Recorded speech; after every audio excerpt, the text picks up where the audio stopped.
이사야 9장 8절에서 12절 말씀입니다.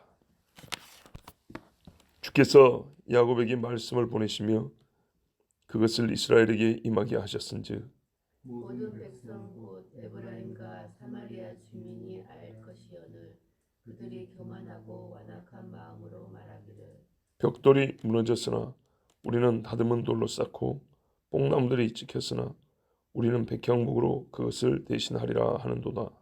그러므로 여호와께서 느시의 대적들을 일으켜 그를 치게 하시며 그의 원수들을 격동시키시니 앞에는 아람 사람이요 뒤에는 블레셋 사람이라.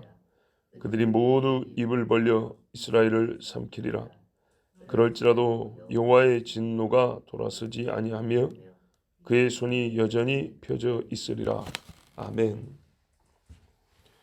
여호와 하나님이 야곱 곧 이스라엘에게 말씀을 보내셨다 그랬습니다. 그리고 보낸 것이 임하게 하셨다. 말씀은 무슨 선물 받듯이 물건을 받아서 보관하는 게 아니라 일을 일으키는 거란 말이죠. 사건을 일으키는 거예요. 그래서 말씀을 보내셨다는 것은 이스라엘에게 하나님이 하시고자 하는 일을 알리셨다는 거예요. 원하는 바를 알리셨다는 거고 그것이 일어나겠다는 건데, 그러면 이 내용을 들었으면 이스라엘과, 그러니까 이스라엘하고 지금 말씀했는데 에브라임과 사마리아를 했죠. 에브라임은 북이스라엘의 대표적인 지파고요.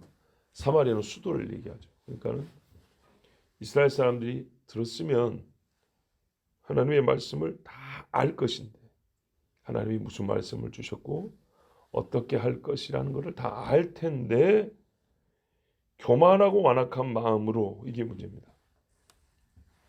겸손하고 부드러운 마음이면 그 말씀을 받았을 것인데 교만하고 완악하니까 안 받았다는 얘기죠. 알면서도 수용하지 않고 거부했다는 말입니다. 그러면서 뭐라고 말하냐, 그 거부의 마음이 그들의 언어로 표현이 되는데 뭐라 하냐면 벽돌이 무너졌으나 다듬은 돌로 쌓지 뭐, 이랬다는 거예요. 그러니까 내용을 알겠죠. 하나님이 너희 벽돌집 무너뜨려 버린다 이렇게 말하면, 뭐 그러시면 그 덕에 우리가 더 귀한 대리석 같은 걸로 쌓으면 되지 뭐. 그래서 돌이라는 게 싸구리를 말하는 게 아닙니다. 다듬은 돌은 벽돌보다 비싸죠. 그 다음에 뽕나무들 찍혔으나 그럼 우리는 그 덕에 백향목으로 더 좋은 집 짓지 뭐, 이렇게 말을 하는 거예요. 이야, 참 옛날엔 니무롯 같은 생각이에요. 니무롯 시대에 기술이 좋아져 가지고 어떻게 했냐면, 야 이제 지는 그만 써, 역청 갖다 발라 그랬다고요. 예. 돌 주세다 벽사님하고 반듯반듯하게 우리 벽돌을 만들자 그랬거든요. 지금 이제 이거보다 한술 더 뜬 거죠. 그러니까 마음 상태는 똑같은 거야. 니무롯하고. 야 하나님의 홍수로 우리를 쳤단 말이야. 뭐 이제 쳐보라 그래. 하늘로 우리 기술 좋잖아. 탑을 쌓고 올라가자. 이런 마음인 것처럼 이번에 하나님이 우리 뭐 말 안 듣는다고 벌 준다고 뭐 때리시라 그래. 그까짓 건 뭐 다시 지으면 되지. 우리가 지금 새로 좋은 기술들을 갖고 있고 재료도 좋으니까 더 잘 지으면 되지. 또 부셔? 그러면 또 잘 지으면 되지. 이런 식으로 생각을 한다는 겁니다. 그리고 자기들끼리 그렇게 말하는 거예요.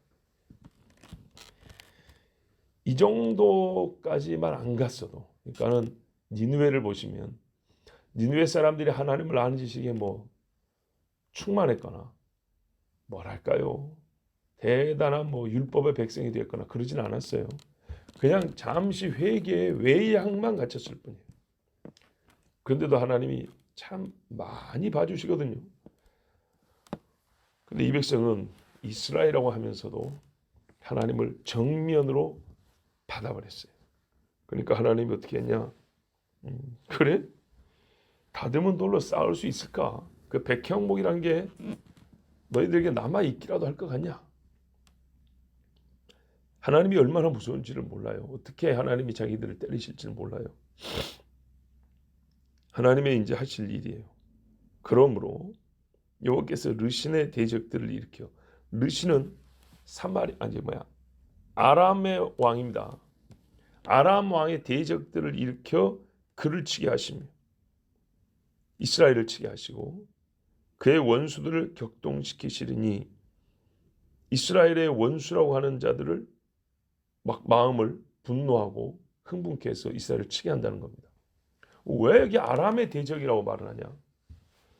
아람의 대적이 아수르입니다. 아수르가 아람을 치고 또 북이스라엘 치는데 아수르가 아람을 치러 왔어요. 근데 보십시오.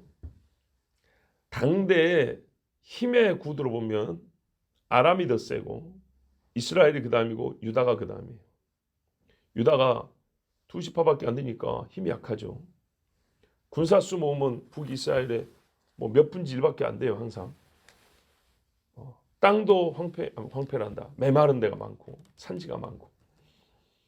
자, 근데 이 아람을 무너뜨리는 아수르는 이스라엘이나 유다보다 훨씬 강하죠. 그러니까 이스라엘 입장에서는 아람과 싸워도 버거운데 아람을 무너뜨린 아수르를 보내겠다는 거예요. 이스라엘이 감당할 수 있겠습니까? 안 되죠. 그래서 이스라엘이 망하지 않았습니까? 이번에 전쟁, 그러니까는 몇 차례 전투로 끝나는 게 아니라 나라를 망하게 하는 전쟁을 하나님이 일으키는 거예요. 근데 이것들은 전혀 망한다고 생각 안 하고 화강암이나 대리석 다듬어 쓰면 되고 백향목 갖다 쓰면 착각도 자유죠. 그런 기회가 없어요. 이제는. 그런 재료가 남아있지도 않아요. 아수르를 불러다가 아람을 무너뜨린 아수르를 불러다가 이스라엘도 잡아뜨려 본다는 얘기죠. 그 정도면 그나마 낫다고 할 수 없지만 하여튼 한쪽만 막으면 되는데 아래쪽에 블레셋이 있습니다.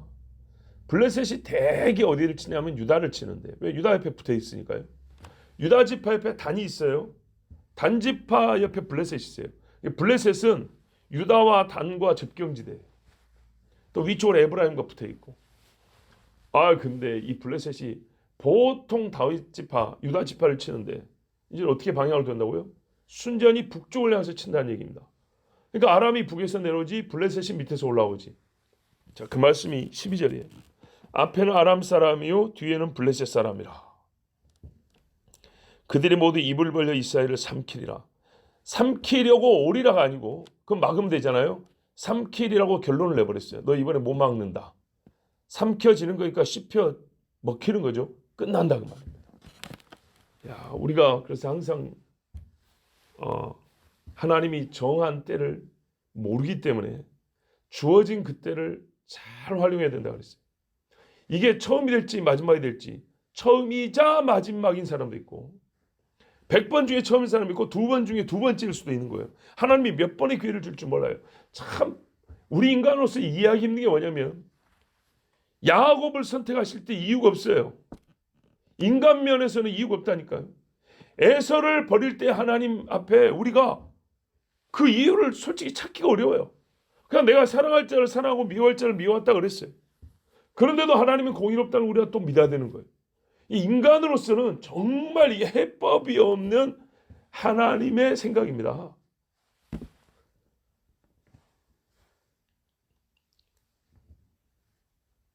이런 상황에서 우리가 살면서 하나님이 누군가에는 한 번의 기회로 끝날 수가 있고 어떤 인간에게는 1000번, 10,000번 기회를 준 것 같이 한없이 기다려준 것 같은데 그거는 마치 우리가 야곱과 에서의 문제를 하나님의 주권을 인정하고 아멘 하는 것처럼 우리가 하나님 앞에 잘못했니 잘했니 이게 하나님이 잘하신 일인 잘못인 이런 우리가 권한이 없고요. 토기장이니까 우리는 그냥 받는 수밖에 없습니다. 그렇다면 받는 입장에서는 하나님이 나에게 한 번이자 마지막인 기회를 주실지 3번 중에 한 번을 주실지 10번 중에 오늘이 나는 몰랐지만은 오늘이 10번이었을지 이스라엘 사람들은요 이번이 마지막이었어요. 마지막이었어요. 에브라임과 사마리아 제일 교만한 동네들이거든요. 교만한 동네들까지 알아먹게 얘기를 해줬대요. 경고는 그렇게 해줘요. 예. 제일 교만한 인간들까지도 알아들을 수 있을 정도까지 경고를 해주고 하나님 충분하게 해줘요. 그런데 한다는 소리가 예, 하나님 조금만 좀 참아 주십시오도 아니고 해보시오. 우리가 뭐 하나님 뭐 아무리 그래도 더 우리가 더 발달하고 더 발전하고 더 낫게 살 수 있으니까 해보시오. 이런 소리를 하면 여러분 이건 개인이나 가정이나 집단이나 끝난 거예요. 하나님의 은총의 때가 다 했다고 보면 되는 거예요. 삼키리라. 그런데요, 이 죄가 얼마나 크냐? 나라가 무너진다고 하나님의 진노가 끝나는 게 아니에요. 그럴지라도 여호와의 진노가 돌아서지 아니하며 그의 손이 여전히 펴져 있으리라. 왜 그렇죠? 나라가 무너지는데도 회개를 안 한다는 얘기죠. 그러니까 그 이후에 후속 조치가 있습니다. 어떻게입니까? 나라만 속국이 되는 게 아니라 많이 죽어요. 많이 잡혀가요. 그리고 이스라엘에게는 씻을 수 없는 모욕, 피를 섞어버려요. 그래서 형제들에게 이방인으로 여겨지게 되어버려요. 이거는 정말 씻을 수 없는 고통이죠. 뭐 지금 몇 대를 내려왔습니까? 예수님 당시만 하더라도 700년 넘게 내려온 이야기예요. 형제들에게 저것들은 개다, 돼지다. 이스라엘 사람들이 혐오하는 짐승처럼 여겨진 게 사마리아를 비롯한 북쪽 사람들이에요. 그래서 스불론과 납달리 같은 데도 이방이라고 그랬단 말이죠. 보십시오. 이방 사람들이 진짜로 한 대 맞는 거야. 그런다 하지만 우리가 집안 사람들끼리 치고받는다 하면 얼마나 더 고통스럽고 이거는 상처가 안 물 수가 없잖아요. 누군가 아니 어떤 드라마에서 이런 대사가 나왔어요. 굉장히 서로 뭐랄까 원수처럼 지낼 수밖에 없는 그런 관계인데 한쪽 용서를 해줬어요. 용서를 해줬는데 그러니까 저쪽에서 뭐라니까는 용서를 받았으니까 편하게 됐어요. 그랬더니 용서해준 입장에서 이런 말을 하고 그건 사실 매우 현실이고 맞는 말이에요. 내가 용서를 해줬다고 해서 우리가 편하게 지낼 수 있는 관계는 아니다. 그렇지 않습니까? 봐보세요. 성폭행범이 있어요. 용서는 해줬지만 그렇다고 서로 마주보고 한 집에서 밥 먹고 살 수 있나요? 그럴 수는 없는 거죠. 뭐 한 집에서 밥 안 먹고 살까 용서 안 해준 건가요? 그건 아니죠 또. 예. 용서를 했지만 그 아픔이 계속 상기되고 신뢰할 수가 없기 때문에 용서를 해줬다는 것이 곧 어떤 인간관계보다 더 돈독하고 더 신뢰가 굳어진다는 말은 아니잖아요. 신뢰는 용서로 형성된 게 아니라 믿음의 교제로 형성되는 거죠. 용서는 말 그대로 그냥 용서까지예요. 그 죄에 대해서 내가 참아주겠다. 벌하지 않겠다는 것까지가 용서예요. 그 이상의 인간관계는 용서로 형성되는 게 아니라 동역으로 형성되고 그렇죠? 헌신으로 형성되고 사랑으로 형성되는 거지. 용서로 그 이상의 것으로 형성될 수 있는 인간관계를 확보받은 것처럼 이거는 굉장히 큰 착각이에요. 그래서 우리가 조심해야 돼요. 용서했다면서 그걸 왜 허락을 안 해줘? 그건 다른 이야기라고요. 그걸 허락해주고 이 일을 사명을 부여하는 거는 믿을 만한 사람한테 하는 거지 용서해준 사람한테 하는 게 아니에요. 자, 보십시오. 이 사람들은 그런데도요 용서도 받지 못할 행동을 보인 거예요. 하나님이 이렇게 이스라엘을 다른 민족에게 자기 자식이잖아요. 자식. 이스라엘 하나님의 장자를 했다고요. 자기 큰아들을 남의 집에 입에 삼켜지기까지 했는데도 불구하고 이 백성이 그 입에 들어가면서도 주야 한 번을 안 부른 거예요. 주야 한 번을. 그러니까 어떻게 합니까? 이방 사람이 이스라엘에게 제일 힘든 거 이방인으로 여겨지는 거. 자기들이 이방으로 살 때는 뭐 그러든지 말든지 그랬죠. 근데 진짜 막상 진짜 이방인으로 여겨져 버렸을 때 그 고통은 칼에 잘리는 고통보다 훨씬 더 큰 것이었어요. 역사적으로 훨씬 오래가는 부끄러움과 수치였어요. 우리가 말에 살고 말에 죽는다 그러잖아요. 참 중요합니다. 10절의 말만 없었어도 10절의 말만 없었어도 이런 지경까지 안 갑니다. 우리가 하나님 앞에 어느 때의 은혜의 기회를 은혜의 때를 살고 있는지 모릅니다. 분명한 건 우리가 현재 평강이고 생존하에 있다면 하나님의 은혜가 나에게 부어지고 있다는 것은 확실합니다. 이때 우리가 해야 할 일은 절대로 완악하고 교만한 마음으로 말하지 말아야 합니다. 교만은 패망의 선봉이요 거만한 마음은 넘어짐의 앞잡이라를 여실히 보여주는 신뢰가 바로 이 이스라엘 이야기입니다. 유다도 마찬가지고요. 나중에 하나님 뭐라 합니까? 너희는 이스라엘이 망하는 것을 보고도 그러냐? 훨씬 너희는 크게 하나님 앞에 벌을 받으리라 그랬단 말입니다. 자, 오늘 하나님의 진노의 손이 여전히 우리에게 펴져 있습니까? 바울이 디모데인가 그랬잖아요. 하나님의 진노의 손에 빠져 있는 것이 무서울진저. 성경은 항상 같은 말씀으로 우리를 부릅니다. 여호와의 진노의 손에 빠지지 말고 하나님의 구원의 손이 있어요. 부르시는 그 소리 우리가 오늘 분명히 알아들었다면 주님 앞에 마음을 드리고 우리의 얼굴을 주께로 향하는 것이 옳습니다. 기도하겠습니다. 하나님 아버지 감사합니다. 이 주일에 뜻을 정하여 주님을 찾았습니다. 우리의 마음이 완악합니까? 교만합니까? 그래서 우리 입술에 저주의 말과 하나님 거역의 말이 있습니까? 주여 용서해 주시옵소서. 오늘부터 더욱 제갈 물리고 말을 아끼고 선하고 옳은 말을 할 것이며 영혼을 위하는 말, 하나님의 말씀에 순복하고 주님을 시인하는 말을 하게 하옵소서. 하나님의 때, 은혜의 때를 지금 살고 있습니다.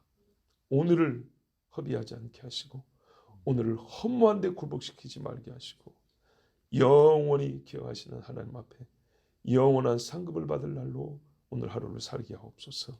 예수 그리스도 이름으로 기도하옵나이다. 아멘.